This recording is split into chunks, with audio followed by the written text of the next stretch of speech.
Why do we still enjoy theater?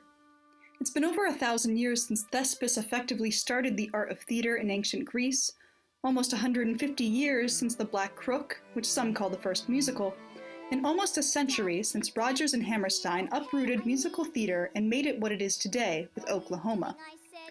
We've since invented film, television, and now we have the entire world at our fingertips. Theater is no longer an easy, cheap, or consistent way to entertain ourselves. So what still draws us to theater? What is the appeal? I believe that there is a deep understanding of theater that one can only get sitting in the first row of an intimate black box theater. The actors are right in front of you, the action is literally within your grasp. In a situation like this, theater can touch something that you didn't know it could. Maybe you've gotten emotional over movies and TV shows before. Maybe, if you're young enough, you've even cried over the ending of a video game. But when you're right in front of the action, it's unfolding in living, breathing flesh before you, it touches something inside of you in a way that you've never experienced before. Theater is human, uniquely human. The people on stage before you are real, living people. Their actions and emotions are not diluted by a screen or canvas. The audience doesn't just see the emotions, they are present for them. They are in the room for the anger and anguish and elation that happens on stage. You see the facial expressions that are too ugly for Hollywood, hear the human sounds that are edited out of sound reels.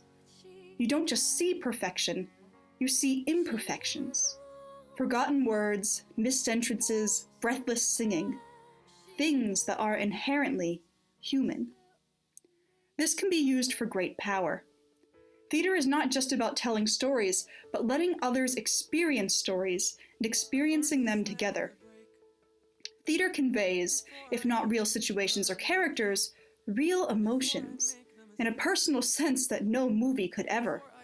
There's no feeling to match the human sense of being present for some of these emotions.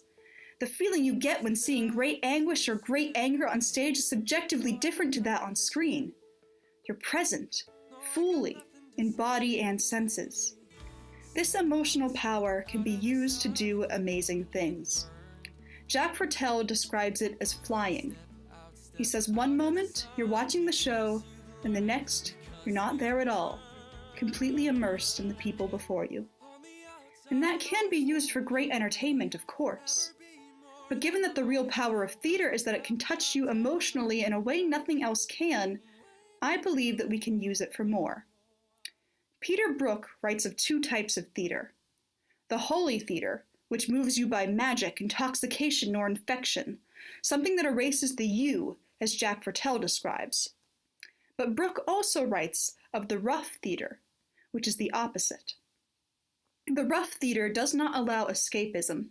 It presses everything directly into your hands. It doesn't allow the audience to slip passively into viewership. It alienates the audience into discomfort or outrage or even, simply, thought. Brecht said that the theater must make the audience think more intelligently about the outside world beyond the auditorium. By this thought, we can use theater as a sort of training ground in a world that is seemingly becoming more and more hostile each day. Through theater, we do not just see a story, we experience it. Whether this experience makes you fly, erases the self, or makes you painfully aware of the reality staring you in the face, you experience something.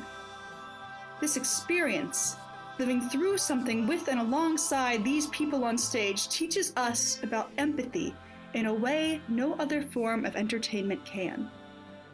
The power of theater is not just as entertainment, for that is not a high enough goal for neither audiences nor the world. The power of theater is that it is rough, gasping, and wild. The power of theater is that it is uniquely human and uniquely empathetic.